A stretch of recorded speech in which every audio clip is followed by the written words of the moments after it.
Setelah beberapa bulan berlalu, aku senang bisa menatapmu lagi. Kakaknya, aduh ini baru merinding aku nih. Dibisin kayak gitu langsung mulai lagi lah mataku nak. Dan kali ini Widya betul-betul ketakutan dan gak berani tidur sendiri. Wah, akhirnya pada saat itu juga Widya bangkit dari kasurnya, berlari ke kamar nenek aku, tidur aku sama nenek aku. Ditanya sama nenek, kenapa kau pindah sini? Nggak apa-apa nenek, aku mau tidur sini aja sama nenek. Alas sayangnya, lalu bawa ya. Nah, tidur, nggak mau dicerita sama neneknya kan?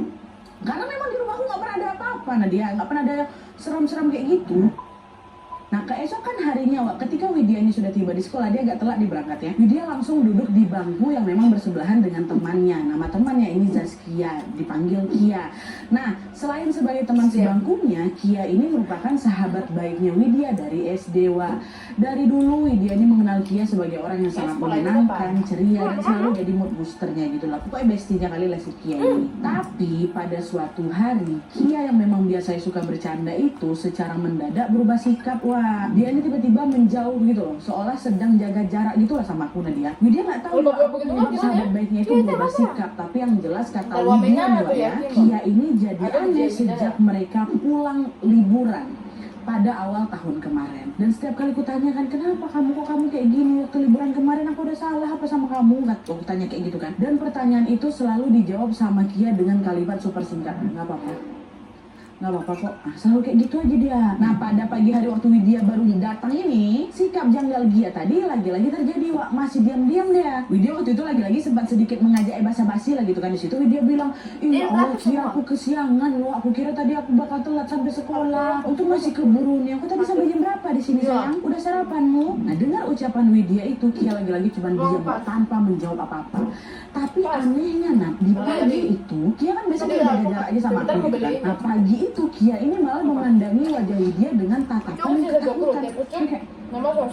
Makin bingung lah gue, kamu kenapa Kia? Kok kamu ngeliat aku sampai ketakutan gini? Kamu tahu tadi malam aku bisa lihat penampakan? Kata si Widya. Nah, kebetulan pula si Kia ini memang tajam matanya, Wak. Dia bisa nengok lah hal-hal gaib kayak gitu. Si Widya kan belum sempat cerita kalau dia ditengokin sama cewek itu kan. Widya cuma mikir ini jangan-jangan Kia tahu nih aku bisa nengok setan. Nyonya setannya masih ikut kayak gitulah. Tapi tidak dijawab sama Kia. Kia malah ketakutan gitu. Nah, meski keheranan dengan sikap Kia, Widya memilih untuk nggak banyak tanya karena si Kia juga nggak jawab apa-apa, Wak. Dan kebetulan pada saat itu bel pelajaran pertama udah berbunyi, Nadia. Guru udah masuk, pelajaran pun dimulai. Nggak selesai sampai situ. Ketika Widya ini lagi serius-seriusnya menyimak penjelasan dari ibu guru mereka, Wak, tiba-tiba dia dikejutkan dengan suara Kia yang bergumam. Kayak gitu. Dengan lirih, makin ku perjelaskan itu pendengaran aku. Si Kia ini ngomong apa? Maaf, maaf, maaf, maaf, maaf. Maaf gitu terus. Entah dia ngucapin maaf sama siapa Nadia dan untuk apa dia minta maaf, tapi yang jelas Kia terus menggumamkan ucapan itu sampai pelajaran sekolah. Dikit maaf ketika gitu. Dah, itu soal si Kia. Ingat bagian situ ya. Nah, sehingga jam sekolah pun tiba, Widya pun lalu membereskan barang-barangnya dan segera pulang ke rumah. Sesampainya di rumah, Widya pun langsung bergegas mandi nih kan. Nah, waktu mandi ini lagi-lagi dia diteror. Jadi ceritanya, ketika Widya ini mau mengambil air menggunakan gayung di bak mandi, disitulah Widya terkejut ketika dia nengok ada kepala perempuan, Wak, di dalam bak mandi itu. Ada kepala perempuan, nggak nonjol dia tuh memang Nadia, tapi aku tengok dia di dalam. Kenapa? Karena walaupun berada tenggelam di dalam air, Widya tahu betul kalau itu adalah kepala perempuan karena bagian kedua matanya terlihat jelas sedang menyorot tajam menatap Widya aja. Makanya dia tahu tuh kepala. Orang lagi nengok si Widya ke ini. Tapi tenggelam memang, Wak. Apa nggak kaget langsung bertanya, astagfirullahaladzim, kata dia kan. Widya pun langsung melempar balik gayung yang dipegang tadi kan. Dan setelah itu dengan jantung yang berdetak nggak karuan, Widya buru-buru nih, Wak, ngambil handuk dan bersiap mau kabur. Tapi waktu dia buka pintu kamar mandi, Wak, dia pakai handuk nih kan. Waktu mau buka pintu kamar mandi Nadia, nggak bisa terbuka pintu tuh, jadi macam terkunci gitu loh, Wak. Kuncinya nggak dibuka. Nah, karena nggak bisa keluar udah, Widya pun langsung berjongkok aja depan pintu kamar mandi itu kan. Dia tutup wajahnya pakai kedua tangannya kan, Wak. Nangis lah dia sambil cucu-cucukan di situ. Nah, sambil bercucuran air mata, dia terus berdoa dan membaca surat-surat pendek. Bayangkan dia posisi. Tidak lama kemudian tiba-tiba Widya ini merasa seperti ada seseorang yang menepuk pundaknya. Tas, kata dia sekali. Refleksku tengok pula ke belakang. Dan tepat pada saat itulah, Wak, Widya melihat ada sosok perempuan yang tadi berada di dalam bak mandi itu tiba-tiba udah berpindah posisi, ikutan jongkok juga ada di belakang aku nih. Jadi Jongkok tapi. Dan selamanya lagi wajah mereka itu memang berjarak sekitar 10 cm aja, Wak. Dekat kali. Dan dari jarak sedekat itu dia bisa melihat dengan jelas kedua mata si perempuan tadi warna merah. Merahnya merah terang tuh benar. Bukan merah darah, yang merah terang. Dan selain itu mulut si perempuan ini juga mengeluarkan banyak belat dengan ukuran yang besar tuh lagi. Dan di saat yang sama bau busuk bangkai yang sangat seketika menguap. Wow, pemandangan yang sangat menyeramkan itu tentunya membuat tubuh Widya bergetar ketakutan. Dan rasa takutnya semakin bertambah lagi ketika tiba-tiba dengan suara sedih sosok berjongkok ini bilang apa? Kok kamu tega? Kok kamu tega? Kenapa? Dan setelah dia ngomong kayak itu, Nadia aku udah gak ingat apa-apa lagi. Pingsan langsung. Tapi udah kasih tau boleh di bagian mana kau? Untung bisa pingsan gue. Dan entah sudah berapa lama Widya pingsan, Wak, tapi yang jelas ketika dia sadar, ternyata dia sudah terbangun di dalam kamarnya Tante Lina, tantenya kan. Dan ada juga Tante Lina di sampingnya. Kebetulan pada saat dia sadar itu, Bang Adit sama Nenek lagi nggak ada di rumah. Tante Lina yang nengok dia sadar langsung lah nanya, kamu nih kenapa? Kamu kenapa bisa tiduran di depan kamar mandi, nggak pakai baju telanjang bugil kayak gitu? Kalau nanti dilihat Bang Adit kayak gimana? Itu kata Tante, tak di dalam kamar mandi, aku udah di luar, aku nggak berbaju. Nah, pertanyaan Tante Lina ini pun langsung membuat Widya teringat semua dengan kejadian menyeramkan yang dialami dalam kamar mandi tadi. Saking takutnya pecah lah itu air mata Widya kan, dia sambil menangis diceritakan itu semua ke Tante Lina. Aku nggak tahu tadi gini. Nah setelah mendengar ceritanya dari Widya, awalnya Tante Lina ini nggak percaya, Wak. Masa sih Wid? Gak mungkin lah Wid, orang kan di rumah kita nggak pernah ada apa-apa. Sedikit, Orang itu dia pukul juga pundaknya Widya tuh, makanya Widya tengok dia ketemu kejongkok gitu kan. Nah waktu Tante Lina meriksa kedua pundaknya Widya yang ditepuk sama si sosok itu, kata si Widya, baru dari situlah Tante Lina ini terkejut. Gara apa? Ternyata pada saat itu kedua pundaknya Widya ini sudah dalam kondisi lebam menghitam gitu loh. Nah, disitulah Tante Lina dipercaya. Nah, karena takut terjadi apa-apa sama aku kan, langsung Tante Lina berinisiatif mengajak Widya ke rumahnya seorang ustadz yang ada di sana. Dah, pergilah berdua mereka ke sana. Nah, singkat cerita, sesampainya di rumah Pak Ustadz, ternyata Pak Ustadz nggak ada di rumah. Kata orang rumah, ada di masjid Bapak, Bu, katanya. Akhirnya tanpa pikir panjang, Tante Lina sama Widya pun langsung lah pergi ke mana? Ke masjid buat ketemu sama Ustaz. Sesampainya di masjid, ketika Widya baru saja melangkahkan kakinya masuk ke dalam masjid, secara mengejutkan pandangan aku hitam, Nadia. Hitam, pingsan lagi si Widya. Baru masuk masjid tuh. Dan entah berapa lama Widya pingsan, tapi yang jelas pada saat dia terbangun, Wak, disitulah Widya melihat ada banyak sekali orang yang mengelilingnya, termasuk Bang Adit sama nenek nyusul mereka ke masjid. Lalu setelah Widya ini sadar, Pak Ustadz ini langsung lah ngampirin si Widya, nanya, siapa namamu? Katanya. Widya, Pak, kata Widya. Dan jawaban Widya itu ketika membuat semua orang yang ada di masjid itu lega. Wah, alhamdulillah, kata mereka. Apa nih? Dan gak lama kemudian tiba-tiba Pak Ustadz ngomong kayak gini lagi. Nah, besok-besok jangan pernah kamu membuang benda sembarangan ya. Ingat, mau sebagus apapun benda itu, kalau ada larangan untuk diambil, ya jangan nekat diambil, kata Pak Ustadz. Tak ngerti lah aku maksud Pak Ustadz apa ngomong kayak gitu, karena dia aku baru kebangun tiba-tiba Bapak ngomong kayak gitu. Tapi karena dia merasa tubuhnya udah terlalu lemas, macam orang habis berantem katanya kan. Nah, aku macam kehabisan tenaga kali lah. Akhirnya di situ dia cuman iya Pak Ustadz, iya cuma ngangguk-ngangguk aja mengiyakan semua ucapannya si Pak Ustadz tadi. Nah, singkat cerita, karena memang Widya sudah sadar dari pingsannya, Tante Lina, Nenek dan Bang Adit pun langsung mengajak Widya pulang ke rumah. Pak Ustadz tadi, dan tidak lupa juga mengucapkan terima kasih kepada beliau. Nah, pada saat mereka berempat melangkah keluar masjid tuh, dia tengok beberapa kaca masjid di jendela, beberapa kaca jendela di masjid itu pecah semua. Dan selain itu Widya juga ada beberapa bekas luka cakaran di kedua kaki dan tangannya Tante Lina. Nengok kejanggalan itu ya Widya penasaran juga kan, tadi sebenarnya aku nih kenapa nih? Kok keadaannya bisa sampai kayak gini? Tadi aku datang nggak ada pecah-pecah jendela masjid nih. Tante aku juga kayak baik-baik aja, kenapa aku nih ya? Tapi meskipun penasaran, Widya lebih memilih untuk diam, karena dia yang tadi masih lemas dia. Nah, sesampainya di rumah, Widya pun langsung lah disuruh mandi sama orang rumah. Udah lah mandi lah kamu dulu beres. Pada saat itu, Tante Lina, Nenek sama Bang Adit juga masih diam. Mereka nggak cerita nih tentang apa yang sebenarnya terjadi sama Widya waktu dia pingsan tadi. Mungkin mereka ini sengaja ingin mempersilahkan Widya buat bersih-bersih dulu, buat mandi dulu, buat biar tenang dulu lah gitu kan. Baru nanti mereka cerita. Udah mandi lah aku dulu aja. Nah, setelah selesai mandi, Widya masuklah ke dalam kamar untuk berganti pakaian. Dengar Tante Lina ngomong gitu. Widya, selesai ganti bajunya, boleh kami masuk? Katanya. Boleh Tante, masuk lah. Masuk lah ini Tante Lina, Nenek sama Bang Adit kan. ke dalam kamarnya Widya. Tidak lama kemudian Tante Lina memulailah percakapan. Dengan lembut Tante Lina bilang, "Widya, waktu kita liburan kemarin, apa ada benda yang kamu ambil dari sana, Nak?" kata Tante. Nah, pertanyaan Tante Lydia ini membuat Widya seketika terdiam bentar. Dia berpikir keras dan berusaha untuk mengingat-ingat semua kejadian selama kami liburan kemarin. Oke, ingat-ingat ya.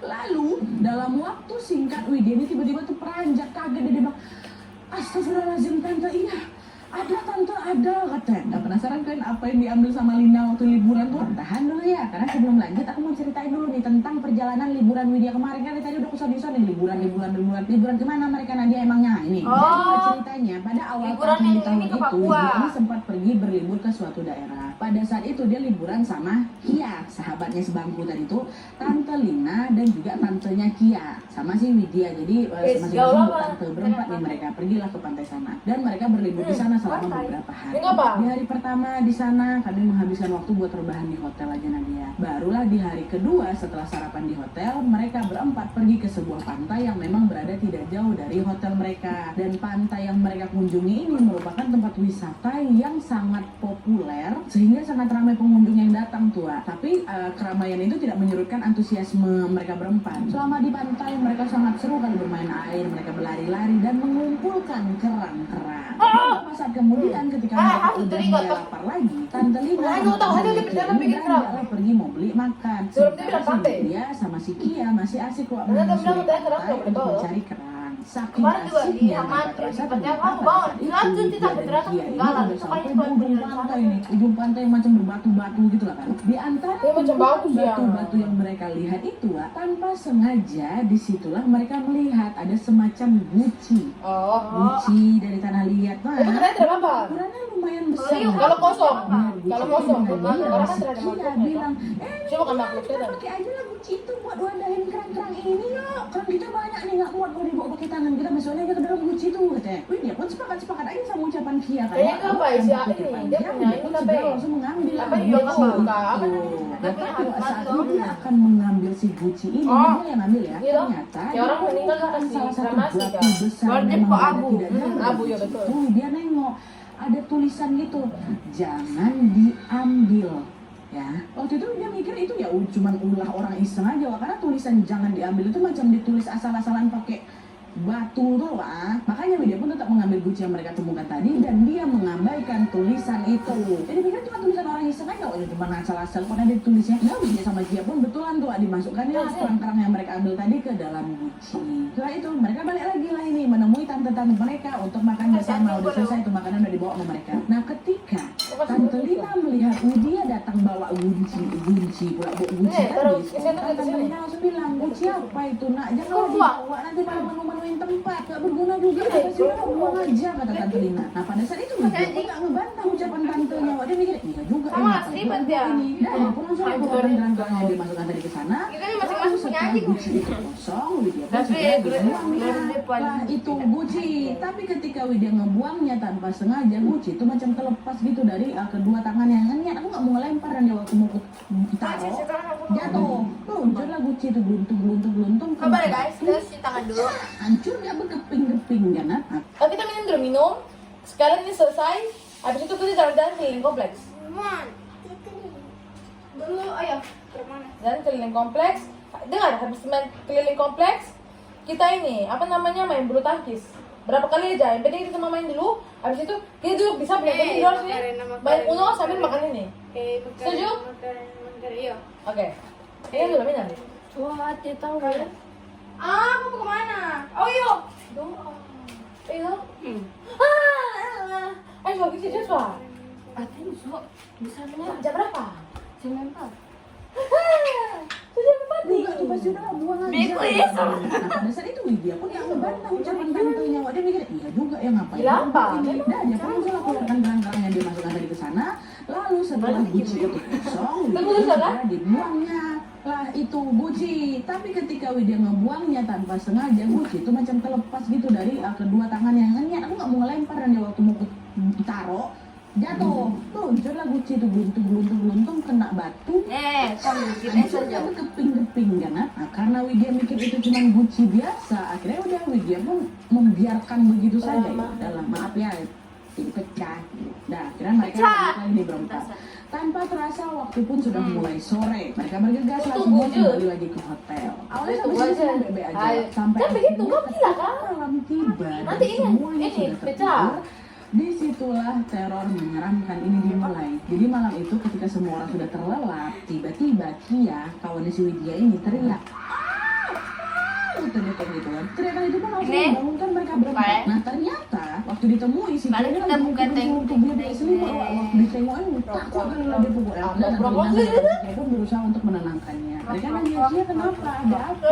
Di situ dengan suara gemetar Kia bilang, tadi aku mimpi Widya kayak aku. Widya kayak lagi marah kali sama aku sampai dia bilang kenapa kamu suruh aku ambil rumah dia? Kenapa? Kata Widya kayak gitu. Aku takut. Kenapa kamu suruh aku ambil rumah dia? Widya tapi dalam mimpi itu kan. Udah itu cuma mimpi aja tuh. Kia yang tenang ya. Cuma mimpi dulu aja itu udah bacalah doa. Kata Tante Kia. Iya Tante, iya. Nah itu dia. Singkat cerita liburan pun selesai. Mereka pun bersiaplah pulang ke rumah masing-masing. Sejak mendapatkan mimpi buruk tadi sampai di perjalanan pulang, Kia ini jadi jaga jarak sama aku. Nah, jadi mimpi itu lah. Dan setiap kali dia melihat ke Widya, dia nampak ketakutan terus. Bahkan ya, sesampainya mereka di rumah, orang-orang mulai notice kalau tubuhnya Kia ini makin hari makin kurus. Dan sejak saat itu juga lah sikapnya Kia terhadap Widya pun langsung berubah drastis dan dia sudah tidak sama lagi seperti yang dulu. Nah, itulah kisah liburan mereka tuh. Sampailah ya waktu tiba-tiba si Widya ini datang basa-basi sama dia tiba-tiba ketakutan. Nah, udah lama tuh sebenarnya kami balik liburan tuh Nat. Udah kan, sekarang kita balik lagi ya ke cerita saat Widya pulang dari masjid yang waktu si Tante Lina ini ngomong. Jadi, setelah pulang dari masjid itu, Tante Lina nanya lah, apa selama liburan kemarin kamu ngambil benda sembarangan, kata Tante Lina kan. Nah, disitulah dia setelah si Widya ini mengingat kembali semua perjalanan liburan mereka, di situ Widya langsung ingat kalau benda yang sudah diambil secara sembarangan itu apa? Gucci di pantai itu yang pecah keping-keping dari tanah liat tuh, itu pasti dia print toh, dia print. Dia udah ngambil Gucci di pantai padahal di satu tulisannya jangan diambil. Oh Gucci yang tante sudah tuh. Nah itu dia. Nah dengar hal itu Tante Lina langsung bilang kan, Bu betul kan Bu, kata Pak Ustadz ngomong ke nenek kan.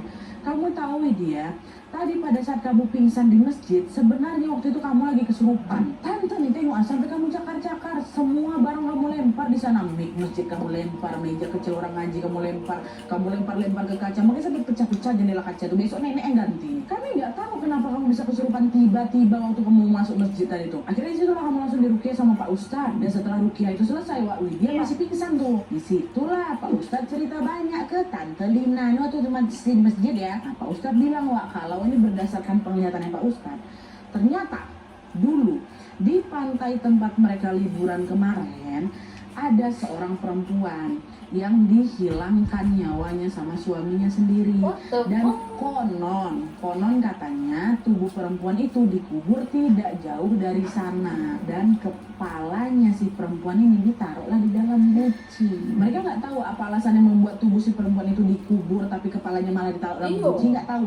Tapi yang jelas itulah informasi yang didapat dari penglihatannya Pak Ustadz ya, entah apa dipisah-pisahin nggak tahu, yang penting itu kepala dalam guci, badannya dipisahkan. Dan usut punya usut, guci berisi kepala si perempuan itu dibiarkan tersimpan di pantai itu selama bertahun-tahun sampai akhirnya pada suatu hari ketika diperiksa entah dari tim kepolisian atau sama warga lah kayak gitu, secara mengejutkan kepala dalam guci itu sudah menghilang secara misterius. Entah ada yang ngambil, entah hanya entah kayak gimana, tapi yang jelas katanya kan di dalam guci, tapi waktu ditengok udah nggak ada kepalanya, jadi macam menghilang misterius gitulah. Tapi meskipun kepalanya hilang, banyak yang percaya kalau arwah si perempuan yang sudah dibunuh itu terlanjur menjadikan guci itu sebagai rumahnya. Nah sayangnya adalah ketika Widya dan Kia tanpa sengaja menemukan guci itu, mereka malah nggak sengaja ngancurin. Iya kan, tahu pas sama si Widya kan pecah keping-keping tuh. Nah dari situ konon katanya sosok perempuan yang mendiami guci itu jadi sangat marah sama Widya. Apalagi setelah gucinya itu rusak, sosok ini ternyata belum juga menemukan tempat baru untuk jadi rumahnya. Dia kan udah nganggap guci itu jadi rumahnya kan. kan. Gara-gara itulah akhirnya dia ikutan pergi nih ngikutin Widya dan membalas dendam gitu Wak. Tapi untungnya tadi setelah diruqyah, Pak Ustadz alhamdulillahnya berhasil melepaskan sosok itu dari Widya. Dan sejak diruqyah itu juga lah alhamdulillahnya sikap Kia kepada si Widya bisa kembali seperti semula lagi Wak. Jadi udah akrab dekat lagi lah mereka nih. Nah kenapa Kia ketakutan? Karena Kia ini kan matanya tajam kan Wak. Jadi si Kia tuh nengok kalau temannya itu ya si sosok menyeramkan tadi itu yang dada itu. Makanya dia takut tiap kali nengok aku nah. Jadi selama ini si Widya ini sempat kayak ketempelan sama si sosok perempuan yang dibunuh tadi tuh Wak. Nah jadi itu tadi dia pengalaman horor yang dialami sama Widya waktu kita dari Papua Pegunungan. Makasih ya Widya. Sebuah pengalaman yang memberi kita lagi-lagi pelajaran untuk selalu berhati-hati dimanapun kita berada. Ibarat kata apa Wak bumi yang kita tinggali ini kan dah tua lah usianya kan. Ada banyak sekali generasi di atas kita yang berarti dulu kalau orang dulu tinggal tuh di rasanya tempat tanah kita nih dan kita nggak tahu apa saja yang sudah mereka tinggalkan di sini ya kan. Tapi mungkin Jadi tetap ada ya. jangan suka sembarangan ambil sesuatu yang bukan kita punya lah Wak. Apalagi sampai merusaknya ya Allah. Kalau Tuh, tadi sampai kita nyampe ambil mantul. punya sejarah kelam gimana? Nggak ada error juga ini kelam kayak Widya coy. Yang penting jangan lupa untuk selalu berhati-hati dan berdoa Wak ya. Semoga kemanapun kita melangkah Allah Subhanahu Wa Taala selalu melindungi kita dari bahaya. Amin ya rabbal alamin. Terima kasih Widya, terima kasih Tante Lina, terima kasih Kia, terima kasih Nenek, terima kasih Bang Adi, terima kasih Pak Ustadz. Aduh, kita udah ngomong akhir kawan Nusantara kita nih. Habis ini Papua mana lagi? Kita lupa, tinggal satu Papua lagi kalau nggak salah. Hapus deh, berarti kita rekam pun termana toh? Kita rekam pun termana. Break dulu kali ya kawan hari ini. Kalau mau harus keluar nanti makanya sama-sama. Tengok nanti ya. Biar kami. Sudah bisa kita makan dari kantor kan? Oke, pasti bilang. jadi sekian dulu Kita video nggak ini. mau Terima kasih banyak yang sudah kita menonton. nggak Kalau mau. kalian suka Kita video nggak ini, diskusi klik sejati, nggak like-nya, jangan lupa komen meninggalkan doang gini dan diskusi saran-saran untuk video selanjutnya. Jangan lupa nyalain notifikasi supaya Sama-sama kalian sampai tahu habis, upload guys. video baru. And as always, jangan lupa untuk klik tombol subscribe supaya kalian sama-sama tahu informasi menarik dan menegangkan dari channel aku. Sabar kan? Kenapa lagi? Sudah, sudah, bye. Bye guys.